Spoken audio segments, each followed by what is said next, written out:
এক সপ্তাহ 15 দিন পর পরই মানে আমার হাত পা কাঁপে, অস্থির হয়ে যায়, সেন্সলেস, আবল তাবল কথা বলি, লোক চিনতে পারি না, এরকম অবস্থা হলো। আমার এই সমস্যা, আমি তো মারাই যাই, এরকম একটা অবস্থা। ফেসবুক খুলে যখন দেখলাম আপনার পরিচিতি এবং আপনার চিকিৎসা পদ্ধতি, তখন আমি পরের দিনই চলে আসছি আমার ওয়াইফের সাথে করে নিতে, আমি ওখানে যাব। আপনি কি এখন সম্পূর্ণ সুস্থ আছেন? জি আলহামদুলিল্লাহ, আল্লাহ আমার সুস্থ রাখছেন। এখন আপনাকে কোনো প্রবলেম আছে শরীরে মনে হয়? না, মনে হয় না। সম্মানিত দেশবাসী, আল্লাহর অশেষ রহমতে উনি সম্পূর্ণ সুস্থ আছেন, রিপোর্টে ভালো আছেন, শারীরিক ভাবে ভালো আছেন। বিসমিল্লাহির রহমানির রহিম। সম্মানিত দেশবাসী, আমি cancer specialist doctor SM. Sarwar. বিশেষ করে আপনারা জানেন যে সারা ওয়ার্ল্ড এর ডাক্তারদের বক্তব্য হলো রক্ষা হলে রক্ষা নেই, টাইফয়েড হলে কোনো না কোনো অঙ্গে চলে যাবে, একসময় বলা হতো বসন্ত হলে সমস্ত শরীর পচে যাবে, ডায়রিয়া হলে গ্রামের পর গ্রাম মানুষ মারা যাবে।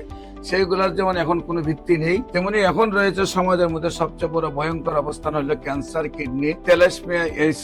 এই 4টি রোগে সবাই বলতেছেন চিকিৎসা নেই। এমনই একজন ক্যান্সার রোগীর সাথে আপনাদেরকে পরিচয় করে দিচ্ছি। আপনার নাম? আমার নাম এস.এম. সাইদুর রহমান। এস.এম. সাইদুর রহমান। জি। আপনার পিতার নাম? মৃত আব্দুর রশিদ। মৃত আব্দুর রশিদ। আপনার মায়ের নাম? কিরণ বাবা। কিরণ বেরা। আপনাদের গ্রামের নাম কি? গ্রামের নাম পাঁচলিয়া।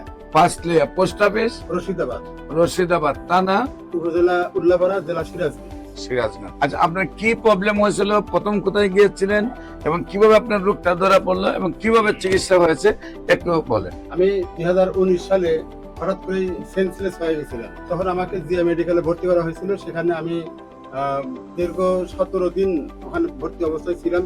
ডাক্তাররা বিভিন্ন পরীক্ষা নিরীক্ষা করে দেখতে পাইলেন যে আমার রক্তে সি ভাইরাস আছে। তারপরে ওনারা বললেন যে এই সি ভাইরাসের কারণেই আপনার এই সমস্যাটা হচ্ছে। পরবর্তীতে পরীক্ষা নিরীক্ষা করে ওষুধপত্র খাইলাম।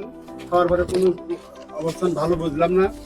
তারপরে ডক্টর সাদিকুল ইসলাম নামে একজন লিভার বিশেষজ্ঞ, উনি বললেন যে আপনার লিভারের সমস্যা হয়েছে। তো তখন আমি লিভারের চিকিৎসা করলাম। উনি 6 মাসের একটা কোর্স দিলেন আমাকে। তো সেটা খায় সি ভাইরাসের একবারে নট রিয়াক্টেড মানে একটা রেজাল্ট আসলো। তখন বেশ মোটামুটি স্বাচ্ছন্দ্য বোধ করলাম। কিন্তু পরবর্তীতে আমি মাঝে মধ্যে 1 সপ্তাহ 15 দিন পর পরই মানে আমার হাত পা কাঁপে, অস্থির হয়ে যায়, সেন্সলেস, আবল তাবল কথা বলি, লোক চিনতে পারি না, এরকম অবস্থা হলো। তখন উনি বিভিন্ন চিকিৎসা দিয়ে কাজ হচ্ছে না। তখন আমি চিন্তা করলাম যে আমি ইন্ডিয়া যাব, আমার এই সমস্যা, আমি তো মারাই যাই, এরকম একটা অবস্থা। তো তখন আমি ইন্ডিয়া গেলাম। ইন্ডিয়াতে বেশ কয়েক মাস চিকিৎসা করলাম। তারপরে ওখান থেকে আসলাম, ওই চিকিৎসা মতে চললাম। চলার পরে প্রথম মাস, দ্বিতীয় মাস, তৃতীয় মাস, 6 মাস পর্যন্ত ওখানে আমি চিকিৎসা করার পরে ডাক্তাররা বললেন যে না, আপনার তো চিকিৎসা এইভাবে তো আমরা করতে পারতেছি না। আপনি যেহেতু বাংলাদেশ থেকে আসেন, আপনি একটা সরকারি চাকরিও করেন, প্রাইমারিতে চাকরি করেন, তা আপনার তো যাওয়া আসা একটু সমস্যাও আছে। তো আপনার তো এখন লিভারেরও অনেক ক্ষতি হয়ে গেছে, কিডনি, লিভার এগুলো আপনার ড্যামেজ হয়ে গেছে। আপনি এখানে আর চিকিৎসা আপনি চলবে না। ফেসবুক খুলে যখন দেখলাম আপনার পরিচিতি এবং আপনার চিকিৎসা পদ্ধতি, তখন আমি পরের দিনই চলে আসছি আমার ওয়াইফের সাথে করে নিতে, আমি ওখানে যাব। তারপরে আপনার আন্ডারে চিকিৎসা করতে। আমার এখানে চিকিৎসায় আসার আগে ইন্ডিয়া এবং বাংলাদেশে আপনার কত টাকা খরচ হয়েছে? বাংলাদেশে তাও তো মনে হয় 6-7 লাখ টাকা খরচ হয়েছে। আর ইন্ডিয়াতে আমি 5 বার গেছি, আসছি চিকিৎসাতে, তা প্রায় আমার 15 লক্ষ টাকা খরচ হয়েছে। 15 লক্ষ আর 5 লক্ষ, প্রায় 20-22 লক্ষ টাকা খরচ হয়েছে। 20-22 লক্ষ টাকা খরচ করার পরেও আমি যখন পেয়েছি ওনার লিভার ফাংশনের এই অবস্থা, পুরো লিভারটা মিলে লিভার সিরোসিস, পুরো পেটটাই একেবারে অচল অবস্থা। বিশেষ করে প্রথম নম্বর হলো অনেকে মনে হয় হোমিওপ্যাথিক বিশেষ ওষুধ খেলে কিডনির সমস্যা হয়। কিডনি পয়েন্ট একদম 1 পয়েন্টের নিচে। প্রত্যেকটা রিপোর্ট আল্লাহর অশেষ রহমতে সম্পূর্ণ ভালো।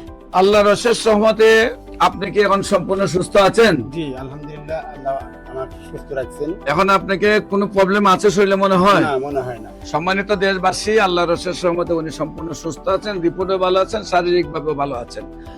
যেখানে বলতে গেলে মাথার থেকে পা পর্যন্ত সমস্ত শরীরেই ওনার সমস্যা ছিল, যেখানে উনি অজ্ঞান উলট পালট কথা বলতেন, অসুস্থ ছিলেন, সেখানে আল্লাহর রহমতে সম্পূর্ণ সুস্থ এবং বডি ফিটনেস আল্লাহর রহমতে। এজ কত আপনার? 48। সেরা দেখলে বোঝা যায় 20-22 বছরের এখন যুবক। আল্লাহর অশেষ রহমতে উনি সুস্থ হয়েছেন। যারা ভিডিওটি দেখছেন দোয়া করবেন ওনার জন্য, আজীবন যেন উনি ক্যান্সার মুক্ত থাকেন। এবং যারাই মনে করেন যে ক্যান্সার হইলে ইন্ডিয়াতে গেলে এইভাবে কোটি কোটি টাকা খরচ করলে, লক্ষ লক্ষ টাকা খরচ করে ভালো হয়ে যাবেন, তাদের জন্য সেই রেজাল্টগুলি যে বাংলাদেশ এবং ইন্ডিয়াতে চিকিৎসা করার পরেও যারা সুস্থ হচ্ছেন না, আল্লাহর অশেষ রহমতে আমাদের চিকিৎসায় সুস্থ হচ্ছেন।